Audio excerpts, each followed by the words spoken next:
할렐루야. 오전 예배 때는 그래도 저 얼굴이 누군가 서먹서먹 했는데 한번 보고 나니까 또 훨씬 친해진 것 같죠. 여러분도 제가 참 이제 여러분들 바라보는 저도 이물어진 것 같습니다. 여러분, 저는 배꼽이 충청도에서 떨어졌어요. 충청도에서 떨어져 가지고 대구로 오게 됐는데, 우리 공부를 할 때 신학교에서 같이 공부하던 친구가 있었어요. 그 친구 녀석도 배꼽이 충청도에서 떨어졌는데, 그 녀석은 연세대학교를 졸업하고 편입해가지고 우리 신학교 왔고, 저는 이제 고등학교 선생을 하다가 신학교에 갔는데 같은 기숙사에서 생활을 했어요. 그러다가 같이 졸업을 하고 그 친구는 어디로 갔냐? 저 전라도 땅으로 갔어요. 전라도 땅으로 가서 그 병원 목회를 좀 하다가, 호남에는 또 호남에서 제일 어머니 교회라고 하는 교회가 광주 제일교회예요. 광주 제일교회 제일 오래된 교회고, 거기에 또 유명한 우리 교단 총회장을 지낸 한완성 목사님이라고 하는 어른이 있었고, 그리고 또 저는 경상도로 와가지고 또 여기도 총회장 지냈던 박명술 목사님이 있는 곳이고, 그러니까 이제 충청도에 있는 그 선배들, 고향 선배들이, 충청도에서 배꼽 떨어진 놈이 한 놈은 전라도로 가고 한 놈은 경상도로 가고, 어떤 놈이 끝까지 버티나 보자. 여러분, 목회하러 갔으면 누가 끝까지 목회 잘하나 보자 해야 되는데, 어떤 놈이 끝까지 버티나 보자 하는 건 경상도 땅이 목회하기 좋다는 거요, 힘들다는 거요? 힘든 건 아니지만 객지 사람이 와가지고 적응하기 힘들다. 전라도도 마찬가지죠. 뭐 객지 사람이 가가지고 적응하기 힘들다. 그러니까 어떤 놈이 고향 땅 떠나서 끝까지 버티나 보자. 하나님 뜻을 인간이 헤아릴 수 없다고 전도서에선 말하고 있지만, 그쪽으로 간 백경홍 목사라고 하는 제 친구, 하나님 무슨 뜻이 있는지 벌써 12년 전에 하나님이 데리고 갔어요. 저보다도 나이가 어린데 데리고 갔어요. 근데 저는 끝까지 지금까지 버티고 은퇴를 했어요.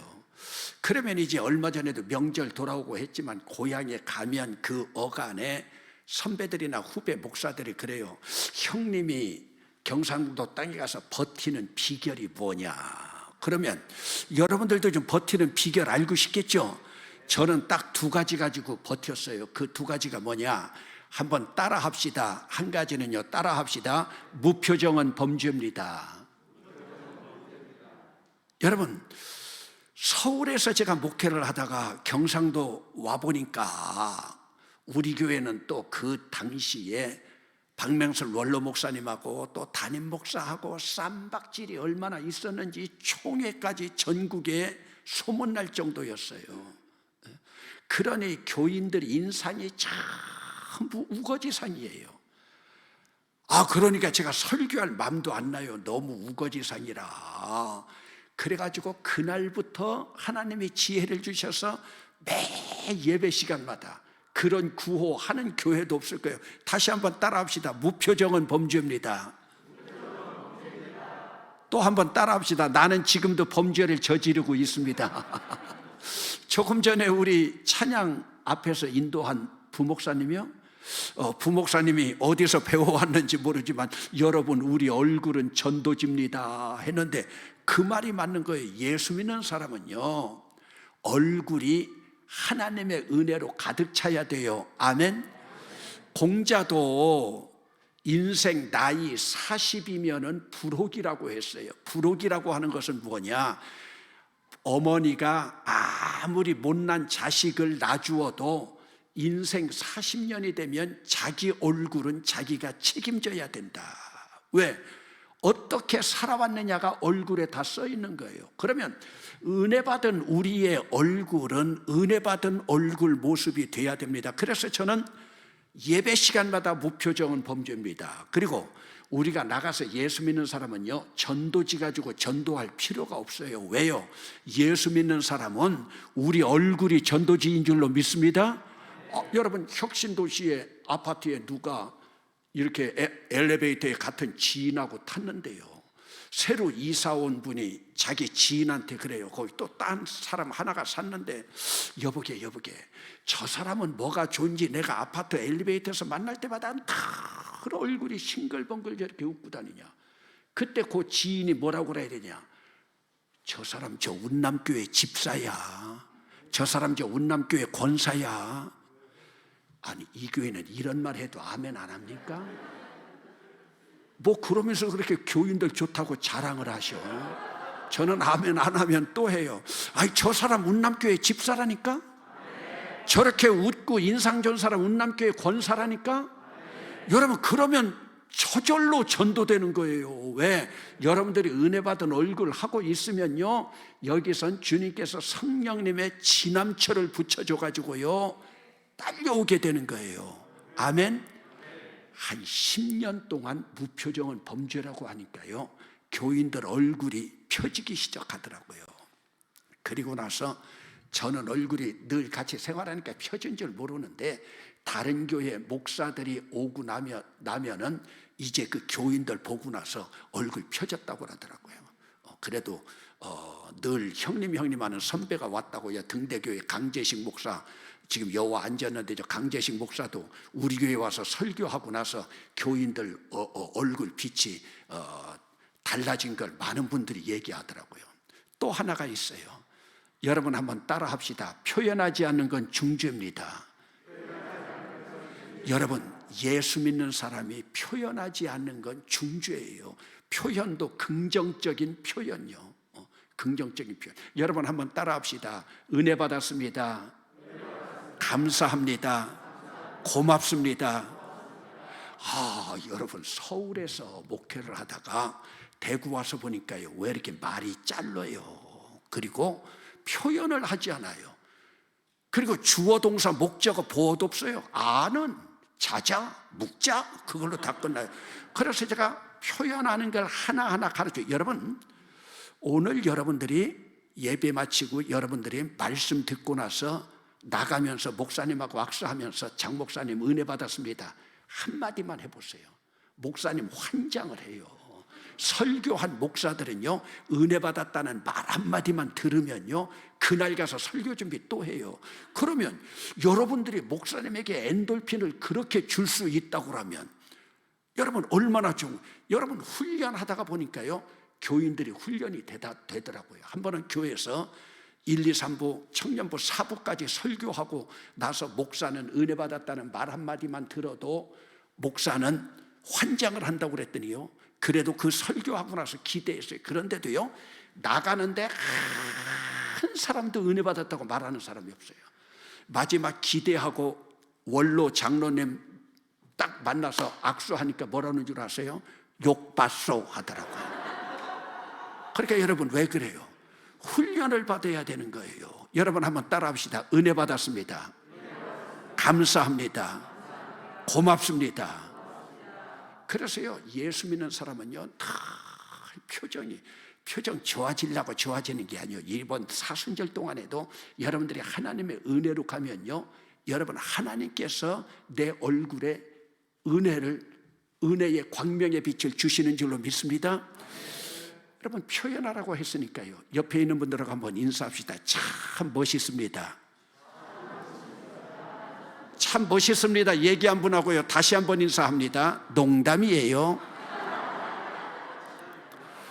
오늘도 여러분들이 예배 시간에 참회 기도했지만은 또 집에 가서 사순절인데 경건하게 생각하다 보니까, 하나님, 오늘 교회에서 내 옆에 있는 예편네 멋있지도 않은데 멋있다고 했어요.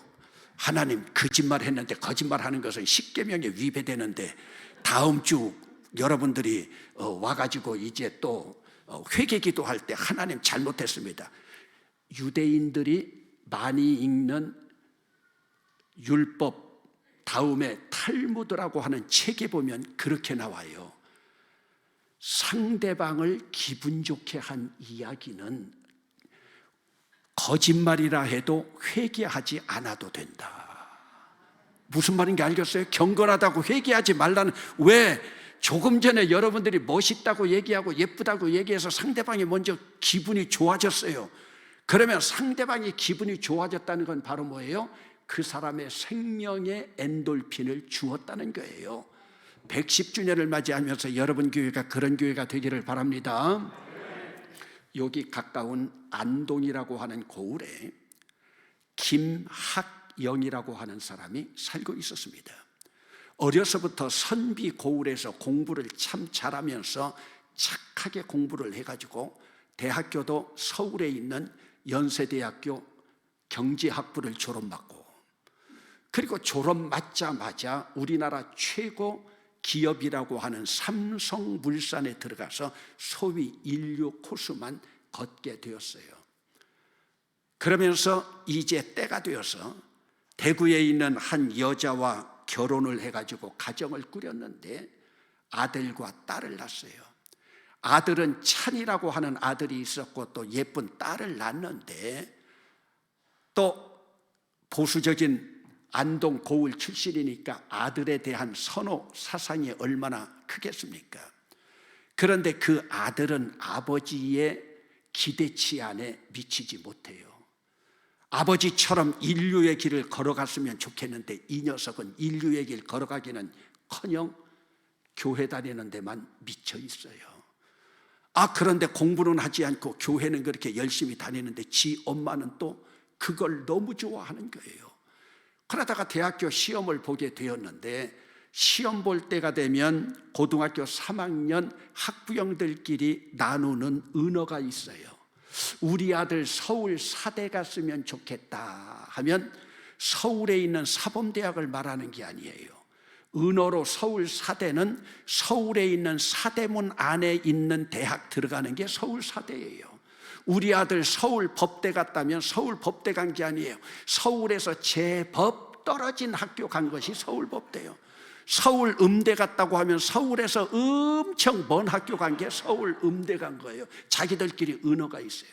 그런데 아버지는 이미 서울 사대를 다녔기 때문에 이 아들도 사대문 안에 있는 대학 가기를 원했는데 사대문 안에 있는 대학 가기 않았어요. 그러니까 이 아버지는 아들에 대한 기대치가 조금씩 낮아지는 거예요. 그런데 기대치가 낮아지고 있는데 찬이라고 하는 이 아들 녀석이 군 복무를 마치고 오더니 지 아버지한테 하는 이야기가, 아버지 저 대학 편입하겠습니다. 편입한다고 그래서 어느 더 좋은 대학으로 편입하나 했더니 지방대학으로 편입을 간다는 거예요. 그러니까 아버지는 더 낙심하는 거예요. 그런데 어머니는 좋아서 더 춤을 춰요. 왜요? 지방에 있는 그 대학이 기독교 학교예요. 그 학교가 바로 포항에 있는 한동대학이에요. 이 아이가 한동대학으로 편입을 합니다. 편입을 하고 나서 학교 졸업 맞기도 전에 이 아들이 삼성그룹에 취업을 해요. 여러분, 취업하기 어려운 이때 남 자식이라도 취업을 한번 했다면 아멘 소리라도 해야지. 목사님 이런 교회에서 어떻게 목회해? 아까 교인들 자랑한 거 다 거짓말이요? 저는 아멘 안 하면 다시 한다고 그랬죠. 그러더니 이 녀석이요, 군 복무를 마치고 학교 다니다가 학교 졸업 맞기도 전에 취업을 한 거예요. 그것도 우리나라 최고 삼성그룹에 취업을 했어요. 옆구리 찔러도요 기분은 전해요. 그러니 이 아버지가 눈이 휘둥그레지죠. 자기는 인류를 나와갖고 삼성물산에 들어갔는데 한동대학이 어떠한 대학이기에 내가 기대치도는, 그런데 그건 둘째치고 더군다나 내 아들이 아버지 다니던 회사에 취업한다, 얼마나 아버지가 자부심이 있겠습니까? 아버지는 이미 명예퇴직은 했지만, 그래서 아버지가 양복 한 벌을 탁 맞춰 옵니다. 왜? 아들 첫 출근 때 입혀보내려고요. 그런데 이 아들 녀석은 얼마나 신앙이 철저한지 포항 한동대학에 있으면서 한 달에 2번씩 휴가가 되어가지고 집에 오면 아버지는 그것도 기분 나빠요.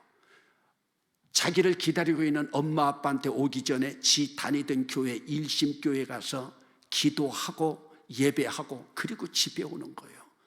그리고 아들 녀석 컴퓨터에도 가끔 보면 아들 소원이 있는데 아들 소원 1호가 우리 아버지 예수 믿는 것. 그리고 자기는 그래도 자기 집에서 2등은 될 줄 알았는데 늘 3등이요. 아들이 가장 사랑하는 분 하나님, 둘째 엄마, 셋째 아빠. 아빠는 이것도 기분이 나쁜 거예요. 그런데 이 녀석이 취업을 했으니까 아버지가 얼마나 기분이 좋겠어요. 한동대학을 다시 바라보는 거예요. 그러다가 이 아들이 유럽에 배낭여행을 떠납니다. 왜? 취업하기 전에 시간을 내서 배낭여행을 떠나는데, 그래서 배낭여행을 떠났다가 알프스 융플라우를 가기 위해서 그 스위스 바젤 있는 데 지역에서 기차에 내리다가 배낭끈이 기차 문에 걸려가지고 그곳에서 두 다리가 절단돼서 죽었는지 살았는지 한국으로 스위스 대사관에서 통보가 옵니다. 차니 위태로우니, 그러다가 조금 지나고 나니까 죽었으니 시신 수습해 가시오. 여러분, 얼마나 청천벽력입니까? 아버지가 아들 시신을 수습하러 갑니다. 가기 전날 아들 방에 들어갑니다. 얼마나 깨끗하게 정리가 되어 있는지 아들 서랍을 열어보니까 자기가 이전에 부산이나 다른 지역에 가서 출장 가서 아니면 그 지방 근무할 때 어렸던 아들에게 편지 보낸 편지가 고스란히 다 정리가 되어 있습니다. 자기는 써가지고 아들에게 보내고 한 번도 읽어보지 않은 주인 없는 편지를 읽어봅니다. 편지를 다 읽어본 이 아버지가 통곡을 합니다. 왜요? 자기는 전형적인 경상도 사나이요. 아들 편지 속에 엄마 말 잘 듣고 공부 열심히 해라, 엄마 말 잘 듣고 책 많이 읽고 아빠한테 편지할 때 책 읽은 독후감 좀 보내라. 여러분, 공부 잘하고 엄마 말 잘 들으라는 이야기만 썼지, 아들아 내가 너를 사랑한다, 아들아 내가 너를 정말 사랑한다. 물론 경상도 사나이기 때문에 자기가 알아요. 26살 된 자기 아들에게 지금까지 사랑한다는 말은 한마디도 해본 적이 없어요. 꼭 말로 표현해야 되느냐 해가지고 표현한 적 없어요. 그런데 편지를 읽어보니까 편지에도 I love you라는 세 마디 글자가 없어요. 26살 된 찬이라는 이 아들은 아버지로부터 아들아 사랑한다는 말 한마디 듣지 못하고 죽은 불쌍한 아이요. 그 이튿날 아버지가 비행기를 타고 시신 수습하러 갑니다. 아들 시신 수습하러 가는 아버지가 무슨 낙이 있겠습니까? 스위스 제네바 쥐리히까지 가는 그 14시간 비행기 동안 가는 동안에 눈 감고 아들아 내가 너를 사랑했다, 아들아 내가 너를 사랑한다,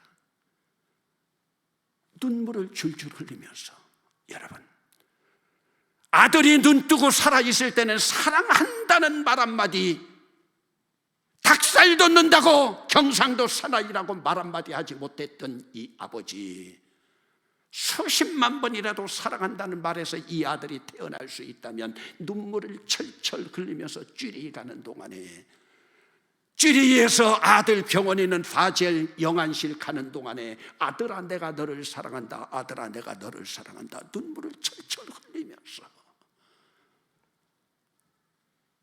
영안실에 가서 싸늘한 아들 시신 끌어안고 아들아 사랑한다 메아리도 없는 그곳에, 여러분 이 아버지 아들 화장하고 그 유골함을 들고 오면서 보재기가 다 젖을 정도로 아들아 내가 너를 사랑한다 사랑한다. 여러분 행여 우리 모습은 아닙니까? 아들이 그렇게도 사랑한 한동대학 뒷산에다가 아들 유골함 묻고 그곳에서 보상금으로 받은 2억 원 가지고 한동대학의 아들 김찬 장학금 만들어주고, 아들이 살아있을 때 예수 믿으라고 했던 그거 실천 못했던 김학영 이 아버지, 아들 죽고 난 다음에 노구를 이끌고 미얀마에 선교사로 떠났고, 지금은 코로나 때문에 한국에 잠깐 들어와 있는데, 제가 지금 여러분들에게 드린 이야기는 죽은 아들과 일주일 동행한 두란노 서원에서 나온 아름다운 동행이라고 하는 내용의 이야기입니다. 살아있을 때는 사랑한다 말 한마디 하지 못했고, 여러분, 예수 믿는 게 뭡니까? 예수 믿는 것은 우리 체질이 바뀌어지는 거예요. 꼭 사랑한다고 말해야 됩니까? 하나님은 사랑한다고 말해야 된다고 말씀하고 있습니다. 백날 속으로만 있으면 뭐해요? 미국은요, 기독교 국가인데 사랑한다는 표현을 하지 않으면 그것도 이혼 사유가 됩니다. 그런데 사랑하는 내 아내, 내 자식들, 여러분, 예수 믿는 장로, 권사, 항존직 여기쯤 돼 있으면서 여러분 목사님에게 사랑합니다 표현 한번 한 적 있습니까? 여러분, 경상도 사나이라고 하는 것하고 예수 믿는 장로, 집사라고 하는 것하고 어느 것이 윗니까? 경상도 기질 때문에 예수 믿는 주님의 가르침도 이행하지 못한다면 우리가 예수 잘 믿는 겁니까? 여러분, 오늘 말씀 가운데 보면 하나님께서 에덴 동산을 창설하시고 생명나무와 지식의 나무를 놓으셨습니다. 생명나무, 지식의 나무. 지식의 나무가 뭐예요? 선악을 알게 하는 나무니까 지식의 나무죠. 그런데 하나님은 왜 성경을 시작하면서 창세기에서 생명나무 열매 먹고 살아가거라, 생명나무 열매만 먹으면 영원히 살 수 있는 거예요. 그런데 이 아담은 이름값을 잘 감당하는지, 아니면 아담이 이름값 잘 감당하려고 아담아가 빠가야로라 그런지 생명나무 열매를 먹지 않고 지식의 나무 열매를 먹었어요. 그런데 여러분, 어찌 됐습니까? 지식의 나무 열매를 먹고 에덴 동산에서 쫓겨났잖아요. 여러분, 지식의 나무 열매를 먹는다는 것은 에덴 동산에서 쫓겨나는 거예요. 그러면 지식의 나무가 뭐냐? 지식의 나무는 여러분 두뇌입니다. 여러분, 우리 두뇌가 아담아가 지식이에요. 생명나무 열매 먹고 살으라는 건 뭡니까? 하트예요. 가슴이에요. 가슴이 뭐예요? 우리 주님 십자가가 가슴이에요. 가슴으로 살아가라는 거예요. 제가 전국교회 부흥회 다니면서 보아도 쌈박질하는 교회가 무슨 교회인 줄 압니까? 지식의 나무가 넘치는 장로님들이 있는 교회들, 그래요. 낮에도 잠깐 말씀드렸지만 저는 고등학교 교편 생활을, 고등학교 3학년 지도를 많이 했습니다. 저는 영어 선생이었습니다. 그런데 여러분, 제가 현직에 있을 때에도 옥상에서 떨어져서 자살하는 아이들 많이 봤습니다. 심지어 교회 아이들도 봤습니다. 그런데 그들의 공통점이 뭔 줄 압니까? 엄마가 똑똑합니다. 엄마가 똑똑해요. 똑똑한 엄마들 뭡니까? 대학만 잘 가면 되죠. 좋은 대학만 가면 되죠. 대학교 갈 시험 볼 동안에 교회 잠깐 쉬어도 되죠. 여러분, 공통점이 그거요. 저는 교사하면서도 가장 불쌍한 사람들이 누군 줄 압니까? 똑똑한 엄마 둔 자식들이 제일 불쌍해요. 오늘 여러분, 은혜 받은 어머니입니까? 똑똑한 어머니입니까? 여러분, 성경 말씀에서 말하고 있는 것이 뭡니까? 저는 여러분, 오늘도 여러분 목사한테 조금 자랑했어요. 나는 일상 목회하면서 2년 동안이나 미국에 안식년을 했다. 2년 동안 제가 미국에 안식년 했습니다. 안식년 하면서 저는 전 세계 여행을 다 해보았습니다. 미국에서요, 여러분 캘리포니아 그 남쪽에 있는 그곳에서부터 그 태평양을 끼고 밴쿠버로 해가지고 그쪽 빅토리아 아일랜드까지, 여러분 밴쿠버에서 카나다 제일 오른쪽에 프린스 에드워드 아일랜드라고 하는 빨강머리 N까지요. 얼마 전에는 아프리카 르완다에 우리가 병원을 지어가지고 또 남미 마추픽추까지 다 제가 여행해 봤습니다. 그런데 여러분, 세상에서 제일 긴 여행이 어딘 줄 압니까? 세상에서 제일 긴 여행은요, 두뇌에서 가슴까지예요. 제가 줄자로 재보면 50cm 밖에 되지 않아요. 여러분, 예수 믿는 것이 뭔 줄 압니까? 지식의 나무에서 생명나무로 내려오는 거예요. 여러분, 어디쯤 내려왔습니까? 오늘 여러분들이 예수 믿고, 저 권사님은 예수 믿고 똑똑하다, 저 집사님 예수 믿고 똑똑하다, 이건 복의 말이 아니에요. 예수 믿고는 똑똑한 게 아니에요. 예수 믿고는 똑똑한 대신에 차라리 은혜로운 등신되는 게 나아요. 여러분, 교회 문제 왜 생겨요? 똑똑한 사람들 때문에 생겨요. 여전도회 문제 왜 생겨요? 똑똑한 사람들 때문에 생겨요. 그런데 우리 주님은 똑똑한 지식의 나무를 원하는 것이 아니에요. 여러분, 오늘 두뇌에서 가슴까지 얼만큼 내려왔습니까?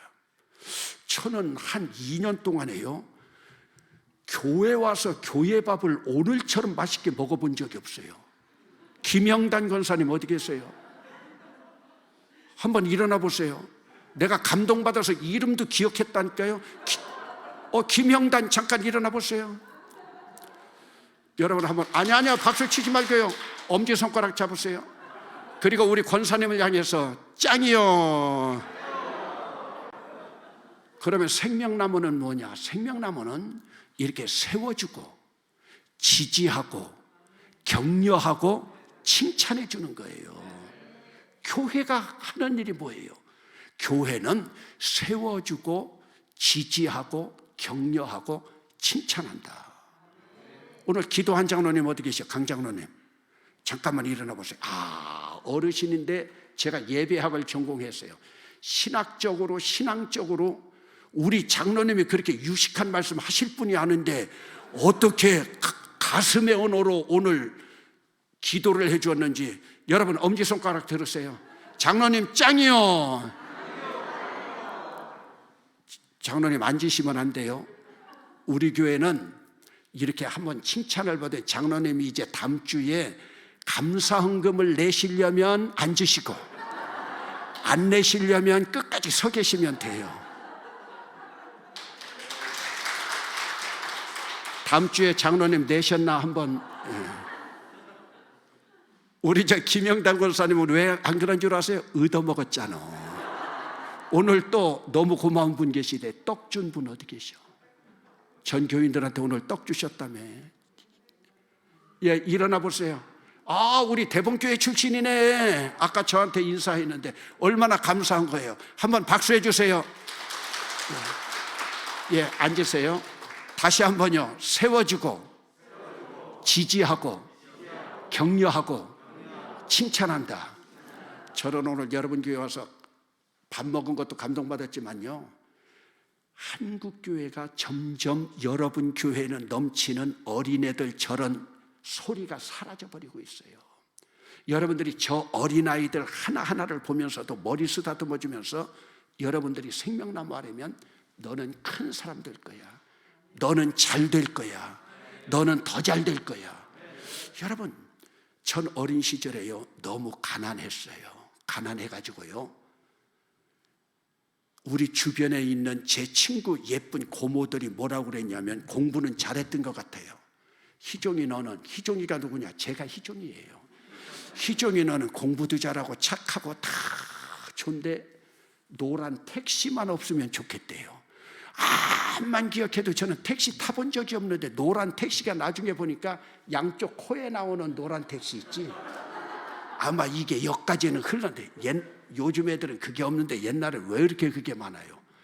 그런데도 어린 시절에 예배당에만 가면 하얀 두루매기 입은 어른이, 저는 알지도 못하는데 희종아, 너 잘 될 거야. 너 잘 될 거야. 여러분, 코 질질 흘리고 있는 그 아이에게 머리 쓰다듬어주면서, 저는 그 장로님 지금 물론 돌아가셨겠지만 그때 그 희망, 너 잘 될 거야. 예배당에만 가면 가정에서도 가난하고 천덕꾸러기고 희망도 없는데 너 잘 될 거야. 하나님이 도와주실 거야. 여러분, 오늘 우리가 신앙생활 하는 게 뭡니까?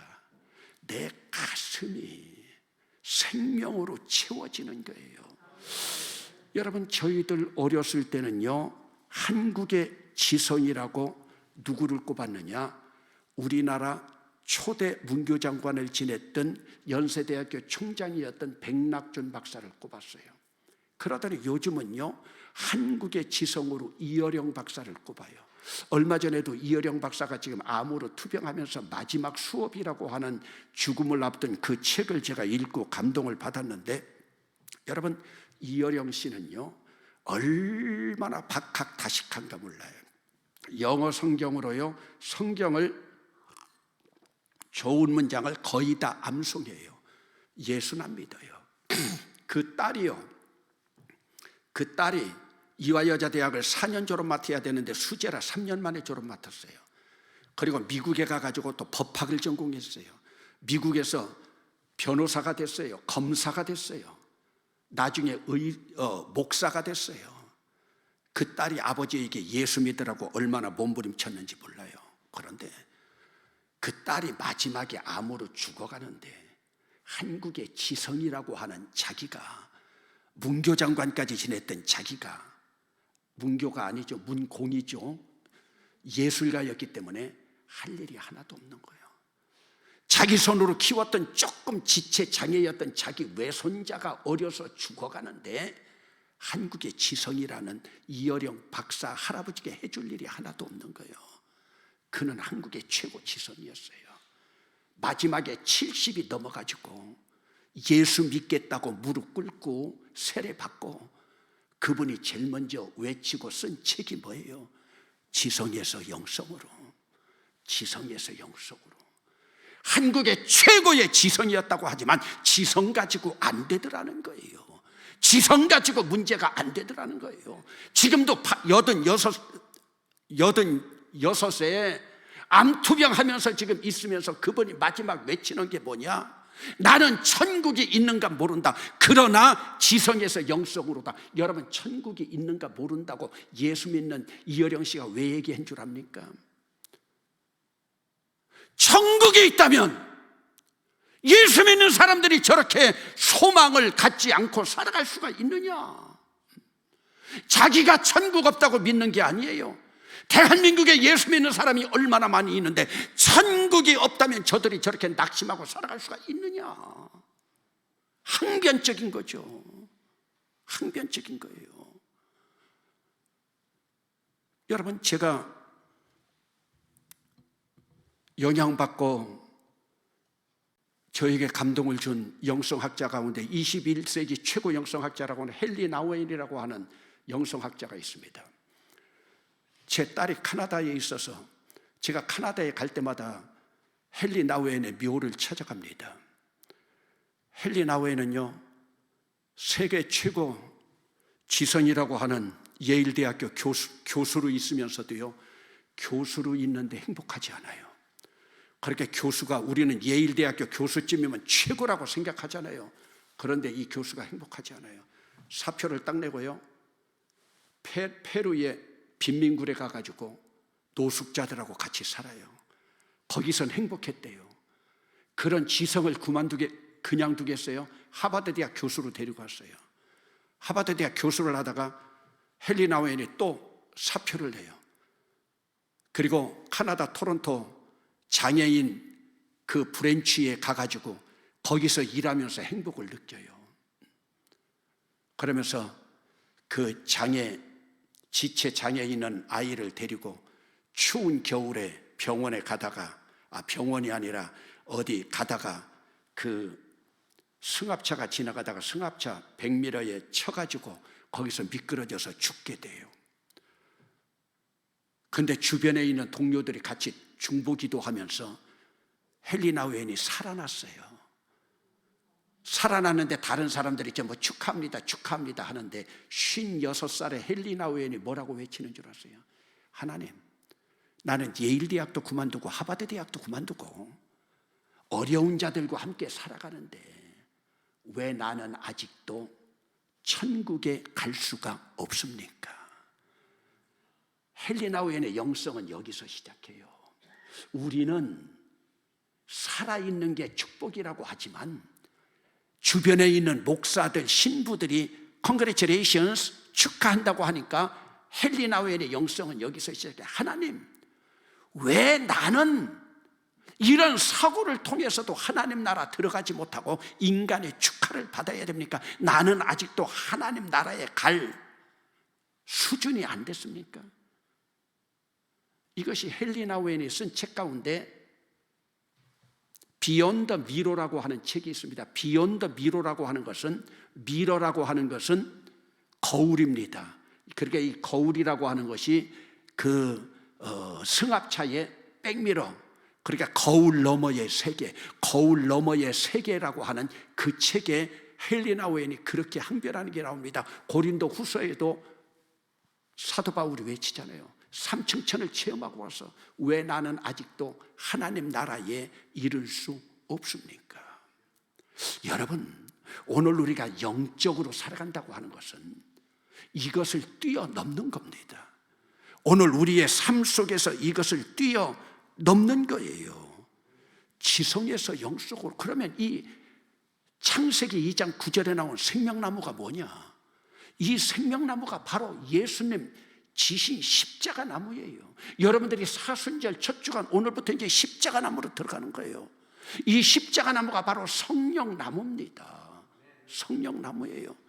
그러면 예수 그리스도의 십자가가 바로 뭐냐? 이 십자가가 바로 우리의 하트입니다.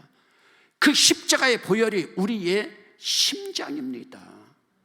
주님께서 이것으로 살아가라는 거예요. 그래서 우리 장 목사님이 이제 은퇴하고 나서 시간 좀 조금 남으니까 목사님, 제가 앞으로 어떻게 설계를 할까요? 설계를 할까요? 그래서 아까도 대화 나누다 나왔지만은 여러분, 저는 일생 동안 목회가 감동입니다. 예수 믿는 것은 감동 주는 거예요. 부모에게 효하는 것은 부모에게 감동 주는 거예요. 어느 해 5월달이 돼가지고 다음 주일이면 어버이 주일이 되어서 설교를 해야 되는데 목사가 교인들한테 어버이 주일날 설교를 해야 되는데 너무 바빠서 고향에 계신 어머니 얼굴을 한 번도 못 보고 왔어요. 그래서 제가 해외에 갔다 오다가 서울에서 KTX를 타고 내려오는데 제 어머니 집이 요 가까이 있는 옥천이라고 하는 그 철도가의 아파트에 있어요. 토요일 날 내려오면서 어머니께 전화를 드렸죠. 어머니, 저 지금 외국에서 귀국해서 나가는데 어머니 얼굴 한 번도 못 보고 어버이날 설교를 해야 되겠네요. KTX가 우리 집 앞에 얼마나 고향에 빨리 지나가는지. 어머니, 아파트 11층인데 11층에 나와서 수건 들고 한번 흔들어 주세요. 흔들어 주세요. 우리 어머니가 나와서 정말로 흔들더라고요. 흔드는 거 오래도 못 봤어요. 기차가 확 지나가니까요. 그리고 어머니께 전화를 드렸어요. 어머니 뭐라는 줄 아세요? 늙어 빠진 애미 그래도 얼굴 한번 보고 싶다고, 얼굴 한번 보고 싶다고 통곡을 하더라고요. 통곡을 하더라고요. 저는 어머니 얼굴도 못 봤어요. 수건만 나부끼니까 어머니 얼굴처럼 보였을 뿐이죠. 여러분, 얼마나 오늘 우리는 감동을 주면서 110살이라고 하는 나이를 맞이하는 우리 우남교회가 오늘도 이 지역에 꼭 있어서 감동을 주어야 하는 것이 무엇입니까? 조금 전에도 우리 장 목사랑 잠깐 이야기하다 나왔지만은 장 목사도 고생을 많이 했는데 저도 장남이에요. 제 어머니가 36살에, 제 아버지는 42살에 돌아가시고 36에 혼자가 돼가지고 5남매 자식들을 호떡 장사하면서 키웠습니다. 그런데 제 아버지는 저 중학교 다닐 때 아버지는 저에게 약속을 했어요. 고등학교까지는 너를 가르쳐 주겠다. 고등학교까지 가르쳐 주겠다는 건 뭐예요? 대학은 내가 못 가르치겠다. 그러던 아버지가 중학교 3학년 때 돌아가셨어요. 그러니까 저는 희망을 잃은 거예요. 그러면서 제가 장남이기 때문에 제 아버지하고 어머니 15년을 살고 돌아가셨는데, 그래도 장남이기 때문에 뭐 하나 아버지의 업적을 찾으려고 봐도 우리에게 가난 남겨준 것밖에 하나도 없어요. 그런데 제가 찾다 뭐를 찾았는 줄 아세요? 우리 오남매는요, 우리 아버지 엄마가 얼마나 기술이 좋은지 정확하게 3살 터울로 났어요. 그것도 쉽잖아요. 옛날 시골에서 먹고 살기 힘든데 연년생으로 나봐야 얼마나 힘든가. 근데 여러분, 3년 터울로 나다 보니까요, 제가 고등학교 갈 때 제 동생이 어디 가야 돼요? 중학교 가야 돼요. 제 동생은 중학교도 못 갔어요. 제 어머니가 저한테 고등학교 가지 말라고 했어요. 왜? 우리 식구들 다 굶어 죽는다고. 네 동생들 안 보이냐고. 여러분, 어지간하면 장남은 보내려고 하는데 제 어머니 가지 말라고요. 얼마나 먹고 살기 힘들면요. 그랬더니요, 나중에는요, 동네 점쟁이들까지 와서 뭐라는 줄 아세요? 너 고등학교 가면요, 노상객사한대요. 노상객사. 여러분, 고등학교 간다고 노상객사하는 놈이 어디 있어요? 옛날에 형들이 산골에 들어가가지고 담배 피우면서, 형들이 담배도 아니고 가랑잎 말아서 피우면서 하던 얘기는 들었어요. 식후 불연이면 우연득병하여 노상객사라. 웃는 사람들은 좀 수상한 사람들이에요. 식후에 담배 한 대 피우지 않으면 우연히 득병해서 노상객사한다. 거기선 들었는데 왜 점쟁이들이 그랬을까요? 얼마나 무식한 점쟁이들인지 우리 어머니가 가서 점쟁이들을 시킨 거예요. 너 고등학교 가면 노상객사한다고 얘기하라고 점괘까지 준 거예요. 저는 제 아버지에게 희망 가지고 있다가 제 아버지 돌아가시고 나서 제 어머니는 희망이 안 되겠구나. 그리고 그날부터 개척하는 교회, 목사도 없는 전도사 있는 교회 나가서 새벽마다 하나님 앞에 외쳤어요. 고등학교 보내주시오, 고등학교 보내주시오. 전 기도라고 생각하지 않아요. 그냥 외치기만 했어요. 석 달쯤 지났을까 하나님의 영광의 빛으로 은혜를 주셨어요. 중학교 교과서가 다 외워지는 거예요. 3월 달에 배우는 중학교 3학년 1학기 교과서에, 국어 교과서에 3.1운동은 한국민주주의 수천년 역사에 던져진 커다란 전환점에도 지나친 말이 아닙니다부터 마지막 농가원령과 3월은 모춘이라 청명고구 절기로다 다 외워지는 거예요. 책을 보는 것마다요. 중학교 때 고등학교 3학년 형들이 읽던 관동별곡 봤는데요, 다 외워지는 거예요. 강호의 병이 뒤벼 등림에 누웠더니 관동 8병이리 박명을 받으시니 어와 시원이라 가득마가다 연주문들이라 기억나면 바람에 하직고 물. 관동별곡이 뭔가 모르니까 그냥 여러분들 멀뚱하게 그냥 바라보고만 있죠. 얼마 전에 계명대학교 아담스 채플에서 전국 기독교 교사 연찬회 하는데 제가 그걸 외웠더니요, 선생님들이, 국어 선생님들이 다 일어나서 기립해서 박수 치더라고요. 제가 외우는 거 보고요, 이거 전라도 가서 부으냐 하면요, 벌써 그 사람들은 박수 쳤어요. 여러분들은 안 치잖아요. 어떻게 목회해. 그러니까 우물 안에 개구리요, 우리는. 제가 그래 대구에 와서 제일 먼저 그랬어요. 숲 속에 있으면 숲이 보여요, 안 보여요? 안 보여요. 숲에 있으면 나무만 보여요. 근데 제가 서울에서 목회하다가 대구 와서 보니까 경상도가 보이는 거예요. 우리는 우물 안에서 최고로 크다고 생각하지만 나무밖에 못 보는 거예요. 여러분, 메들리 삼위일체가 그때 나왔어요. 뉴턴 캐나피 카머 섹스피어 첫 페이지부터 메들리 삼위일체를 제가 다 외웠어요. 중학교 때 그 정도 하나님의 은혜를 주시니요, 이게 오늘 낮에도 얘기했던 성령의 열매 가운데 이게 지식의 은사예요. 지식의 은사요.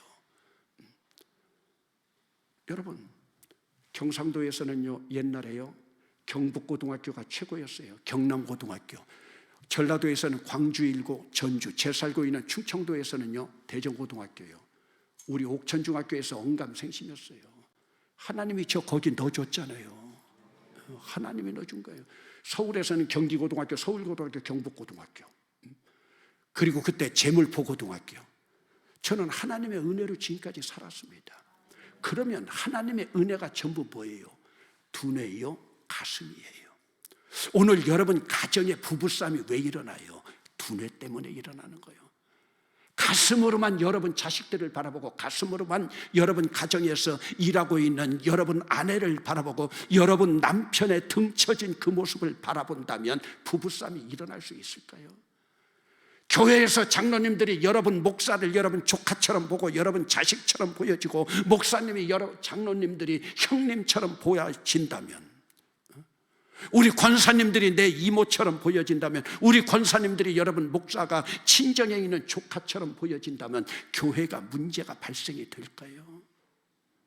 여러분, 예수 잘 믿는 것은요, 가슴으로 살아가는 거예요. 가슴으로 살아가는 거예요. 한 번은 제 어머니가 호떡 장수를 하고 있는데, 니아가를 끌고 호떡 장수를 하다가 나중에는 추운 겨울이 돌아오니까요, 그냥 조그만 움막 같은 걸 만들고 구두를 갖다 놓고 거기서 어머니가 24시간 주무시면서 연탄가스 맡아가면서 그렇게 생활을 했어요. 그래도 그 어린 것들이 뭐 저거 한다고요? 어머니 이렇게 낮잠 자든지 아니면 졸고 있으면요, 호떡도 훔쳐가고 그 동전통에 있는 돈도 훔쳐가고 그래요. 그 자주 아마 그런 것 같아요.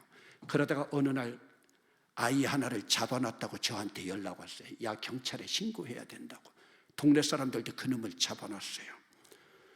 그래 내가 가서 보고서 오빠 왔다고 이제 믿고 있는데, 제가 보내라고 그랬어요. 걔 그냥 보내라고. 왜 제가 보내라고 한 줄 아세요? 그 녀석은 가끔 제가 주일학교 반사할 때 주일학교 찾아오던 애예요. 그리고서 세월은 흘러서 어느 정도, 또 하나 제가 아는 것은 친구 동생이에요. 세월이 40년도 더 흘렀어요. 우리 오남매가 이제는 다 커서 모여서, 그때 제 어머니 생신으로 모인다고 그래서 식당에 갔는데 식당에 어울리지 않게 화분이 하나 있어요. 화분이 하나 있는데요, 화분에 쓰여있는 게 축생신하고요, 옥천경찰서 수사과장이에요. 여러분, 옛날에 호떡하고 돈 훔쳐갔던 그놈이, 도둑질하던 그놈이 이제는 도둑 잡는 수사과장이 돼가지고, 옛날에 저 용서해준 그 기억이 나는지 제 어머니한테 화분을 보냈어요. 제가 그 사연 얘기를 듣고 나니까, 오빠 벌써 몇 년 전부터 명절 때마다 이 수사과장이 엄마한테 고기 끊어다 주고 선물 주고 한대요. 여러분, 감동받은 자리는 감동이 남아 있습니다. 그리고서 제가 대전고등학교 갔으니까 제 동생은요, 중학교를 못 간 거예요. 그리고 뭐 기술이라고 이발소도 가고 철공소도 갔다가, 그러던 어느 날 제가 토요일 날 학교에서 와가지고 일찍 집에서 낮잠 자고 있으니까 이 녀석이, 저도 회사 소사가 뭔가 알죠? 회사 청소하는 소사로 있다가 와가지고 지 형이 자는 걸 보더니요, 이 녀석이요, 지 형이 벗어난 고등학교, 대전고등학교 교복을 입어보는 거예요. 대전고등학교 모자를 써보는 거예요. 그리고 거울에 비춰보면서 폼을 잡는 거예요. 여러분, 부모가 그걸 봤다고 생각해 보세요. 이때 뭔가 저를 때리는 게 있었어요. 이 녀석아, 아버지 돌아가시면 장남이 아버지 노릇하는 건데 너만 공부하겠다고 학교 다니고 네 동생 얼마나 학교 가고 싶으면 교복 입고 저러겠느냐. 여러분, 그 당시 대전고등학교도 충청도에서 명문이라고 그랬어요. 제가 그때 가서 다른 사람 만료를 뿌리치고 학교 휴학했어요. 그리고 고등학교 학생이 아이들 영어 수학 가르치면서 제 동생 2년 꿇고 중학교 갔습니다. 그리고 이렇게 중학교 보낸 사실을 미국 뉴욕에 있는 제 고향 출신 국회의원 나왔던 사람이 그걸 봤어요. 그분이 누구냐? YH라는 사람이에요. 여기 좀 조금 나이 든 사람들은 알 거예요. 우리나라 면목동에서 제일 먼저 노동운동이 일어났던 것이 YH 사건이에요. YH가 장용호 할 때 용호라고 하는 이니셜이에요. 이 사람이 돈을 많이 벌어서 미국 뉴욕에 갔다가 내 고향에 이런 아이가 있구나. 그리고 제 동생 고등학교까지 등록금 다 보내주고, 그리고 제 동생 포항제철 취업을 했다가 지가 스스로 대학 졸업 맞고, 나중에 저도 소명 받았다고 목사 안수 받고 지금 청주에서 참 아름다운 교회 목회 잘 하고 있습니다. 여러분, 오늘 우리가 110주년을 맞이하면서 예수 믿는 거라고 하는 것이 뭔가? 여러분, 인간의 나이로 따지면 110년은 늙으면 늙을 대로 늙은 교회예요. 그러나 여기서 우리가 다시 살아날 수 있는 방법은 늙었다고 늙은 것으로 끝나지 않고 가슴으로 내려오는 거예요. 저는 오늘 여러분들이 110주년을 맞이하는 이 교회가 다시 한번 여러분들이 새 생명으로 가슴으로 뜨거워진다면 이 교회는 다시 한번 새롭게 120주년, 150주년을 향하여 나갈 수 있을 줄로 믿습니다. 그러므로 오늘 우리가 내 얼굴에 표정 한번 짓는다, 내 입술로 말 한마디 한다, 이것이 상대방의 생명나무를 열매를 맺게 해준다면 얼마나 복이겠습니까? 여러분, 오늘도 여러분들의 입술에 나오는 말로 복을 받고 저주를 받는다고 한번 생각해 보세요. 여러분, 복 받을 일이 더 많이 있습니까? 저주 받을 일이 더 많이 있겠습니까? 하나님은 맹세하는 분이 아니에요. 그런데 하나님은 성경에 보면 한 번 맹세했어요. 언제 맹세했는 줄 압니까? 민수기 14장 28절입니다. 내가 생명을 두고 맹세하노니 내 귀에 들린 대로, 내 귀에 들린 대로. 여러분들이 생명의 언어를 말해서 하나님 귀에 들렸다면 생명의 언어로 복 내려주고, 지식의 나무 언어로 들려가지고 내 귀에 들렸다면 지식의 나무로 저주해주고, 그 말이에요. 그러면 여러분, 지식의 나무는 뭡니까? 지식의 나무 열매의 언어는 뭡니까? 지식의 나무는요, 아담과 하와가 눈이 밝아진 것처럼 눈이 밝아져서 다른 사람 단점이 잘 보여요. 다른 사람 결점이 잘 보여요. 그래서 지식의 나무 사람은요, 다른 사람을 비판해요, 비난해요, 원망해요.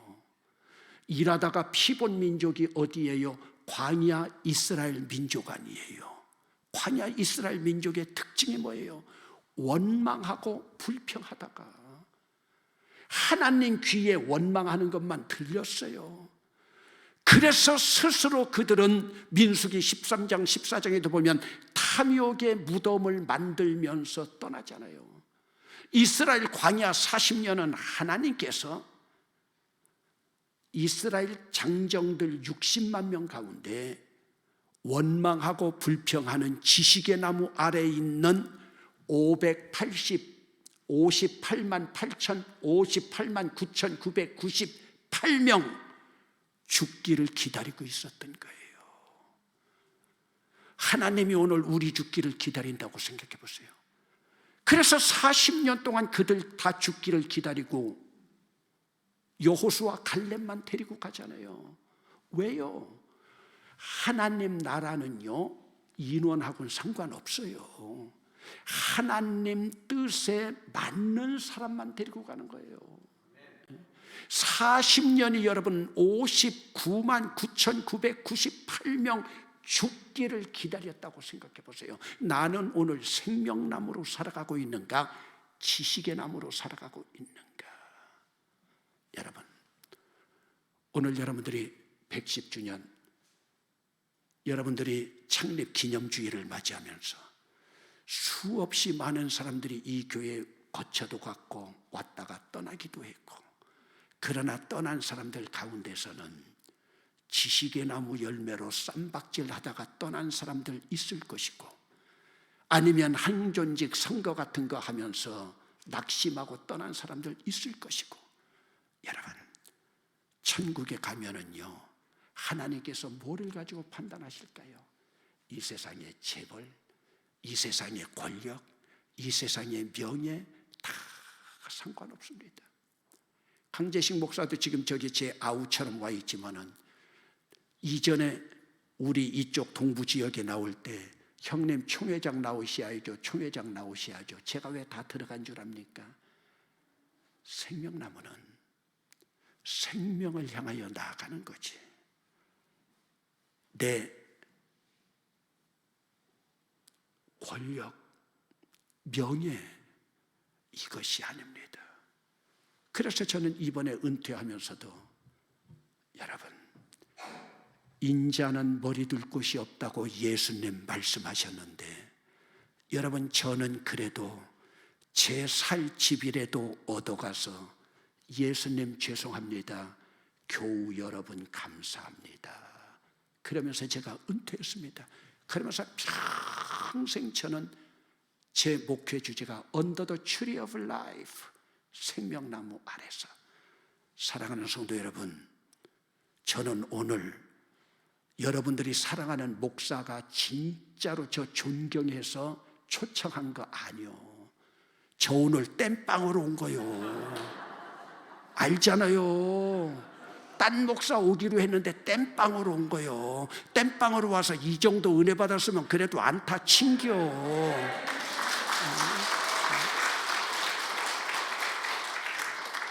그래서 여러분, 교회는요 항상 즐거운 곳이 돼야 돼요.